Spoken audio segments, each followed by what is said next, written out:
Hey, hey, should you tell the seller that you're a wholesaler? The answer is a definite no.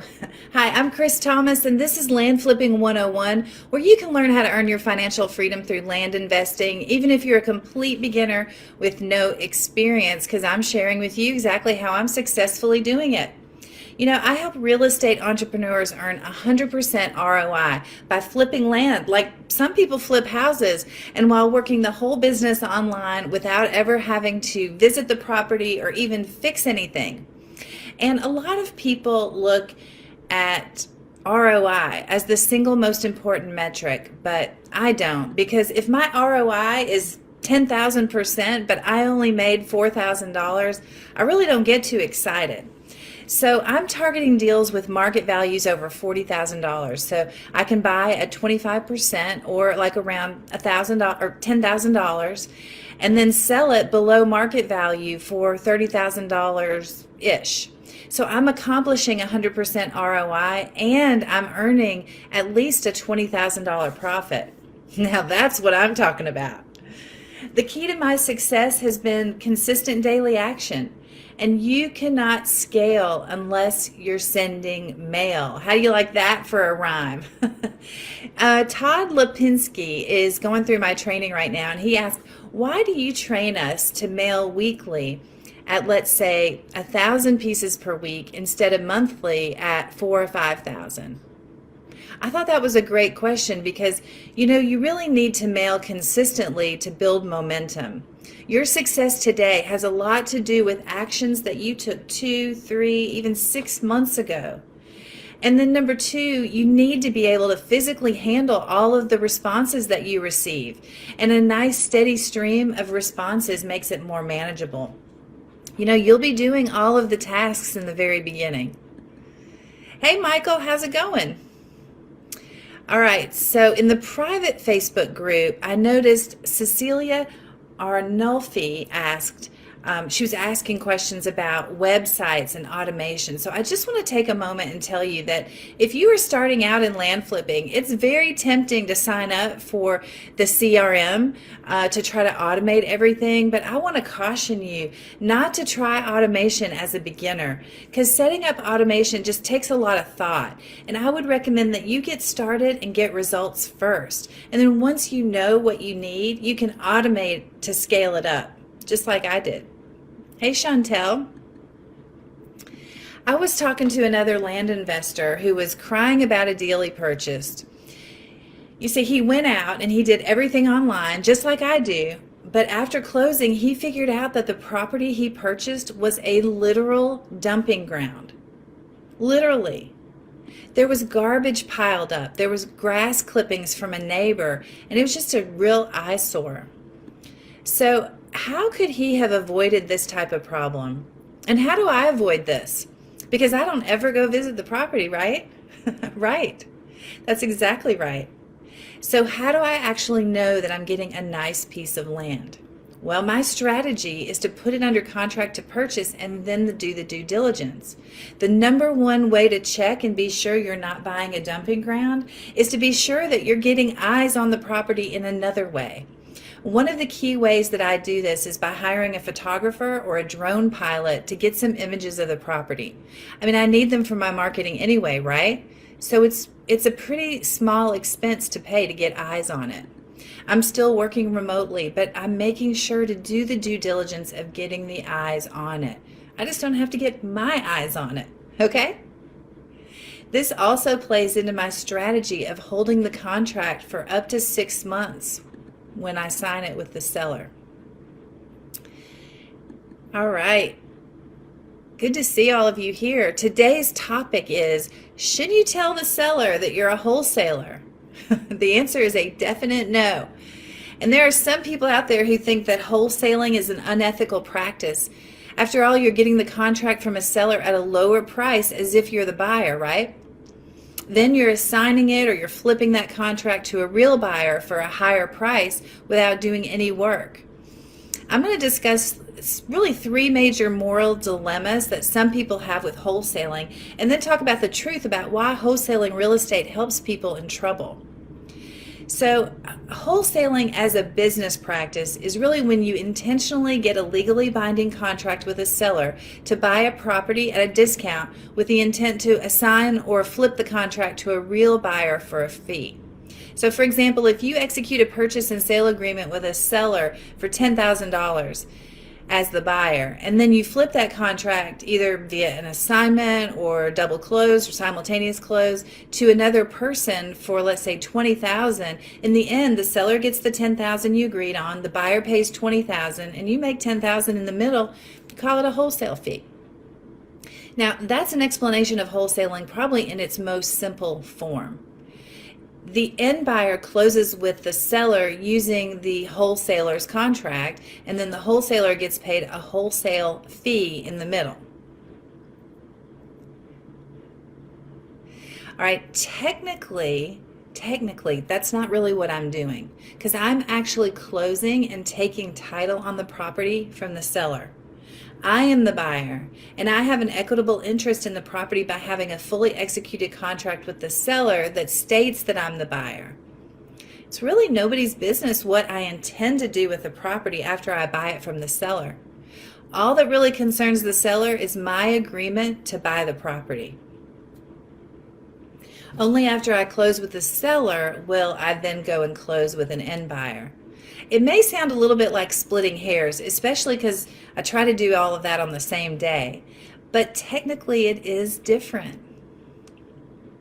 Hey, Alan. Hey, Ben. So there are basically three common moral dilemmas that some people have. The first is telling the seller that you're going to buy the property for cash when clearly you do not have any intention of buying it. And people say that's not being honest. People say to me, how can I say that I'm a cash buyer with integrity when clearly I'm not? And you can see how this could be an issue for some people. Some people believe the way to solve this is to be transparent with the seller and tell him or her up front your intentions are to wholesale the property. But I can tell you from experience that's a bad idea, and you probably won't do very many deals because most sellers either don't understand wholesaling, or even if they did, they typically just won't agree to that, or maybe their agent won't agree to that because they're afraid it won't actually get sold. Because by disclosing you're a wholesaler or that you intend to sell the property, it kind of creates unnecessary objections and confusion. So how can you be honest with the seller while not divulging that you're going to wholesale or resell the property? And the solution really is pretty simple. If they ask you what your intention is, you can say, I have several different strategies and really haven't decided yet for this deal. A wholesaler brings tremendous value to the real estate investing industry, both to the seller and to the buyer. Because, it's like you're the great mediator. You're the guy in between. You bridge the gap and you bring motivated sellers and cash buyers together. Okay, wholesalers actively market and find distressed sellers who often don't know where to turn, and then provide them with a fast solution, or maybe not a fast solution, but a solution. And then we help investors or end buyers by doing all the work for them. And all right, so let me tie this in with the moral dilemma about not being honest when I say I'm a cash buyer. I'm essentially partnering with cash buyers. So if you think about it, you're part of this partnership. Your part is to spend time and energy and effort. You're advertising. You have other costs to source and find good deals. It's like you're basically the acquisitions department for cash buyers, because they don't have to do all of the work to source and find deals, right? So instead of saying to a seller that you're going to buy their property for cash, you could say, my partners and I, or my company, we're going to buy your property for cash. And you can say that with 100% integrity, because you don't know yet which partner you're going to use on that particular deal, because you don't know who your end buyer is. So you can sign on the contract as the buyer. Now, another kind of moral dilemma is actually the main reason why some people have a problem with wholesaling, and that they just don't see the value in the role of a wholesaler, and they believe that wholesalers take advantage of sellers by paying less than what the end buyer is willing to pay. What do you think of that? Put that in the comments. And if that were true, I mean, it would hold true for every retailer in America. Isn't that what Walmart and Target do? I mean, they're buying products from a manufacturer. There's oftentimes a distributor in between the manufacturer and the retailer, Walmart, and they have to mark it up all along the way. The furniture industry, did you know their industry markup between wholesale and retail is around 400%? Did you know that? And just like a furniture manufacturer, doesn't want to showcase furniture and manage a sales team and then advertise to do all the work to get people in their store to try to sell it for a higher price, the same is true for wholesaling real estate. The seller wants to get rid of the property and they're willing to sell it at a discount. And I'm solving that problem by providing a solution. And then similarly, cash buyers aren't willing and don't want to do all the work to find good deals, and they'll gladly buy them from me so long as the price, meets their goal.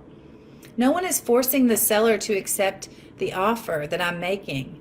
If the seller thought they could get more for the property, he or she could say no to me and go list it with an agent. I'm not forcing him to sell it to me. It's a lot of work to source and find deals. And I work really hard to find and identify motivated sellers and negotiate and get the contracts. And then oftentimes there's advertising costs and overhead, and there's definitely time, energy, and effort involved. So if you're new at this, you have to be prepared to make hundreds of offers before you get your first deal. And I think you should be compensated, and compensated well. I have been. Okay, the final, sort of moral dilemma I'll mention that I hear often is, I think the wrong idea that a wholesaler should only make a certain amount of profit per deal and that anything over that amount should be given back to the seller or passed on to the cash buyer. What do you think of that? Put that in the comments. I mean, I think this is a dangerous thought to place a limit on yourself, and especially for someone else to tell you there's a limit on how much you should make. I mean, there should be no limit on the size of home you live in, or how nice of a car you drive, or how much money is in your bank account. It's really no one else's business, right? My income is in direct proportion to the value I provide to the marketplace. And the more value I bring to sellers and buyers and the more problems I solve, the more money I make. I mean, there's no limit on the number of deals or the size of the deals or the profit per deal that I can do. All right, put your hand on your heart now and say, I am a land flipper now. And if you believe that, then declare that to the universe. Make it your mantra. Write it in the comments below and make it your mantra, and then just say it to the universe. I'm a land flipper now, and this is how I do it. All right, but remember, technically speaking, I'm not wholesaling deals, right? I am doing a double close or a simultaneous close. I'm doing transactional funding. I'm closing with the seller, and I'm completing that agreement after I've already found an end buyer. I'm not assigning it. I'm closing twice. I'm closing with the seller, and then I'm closing with the buyer.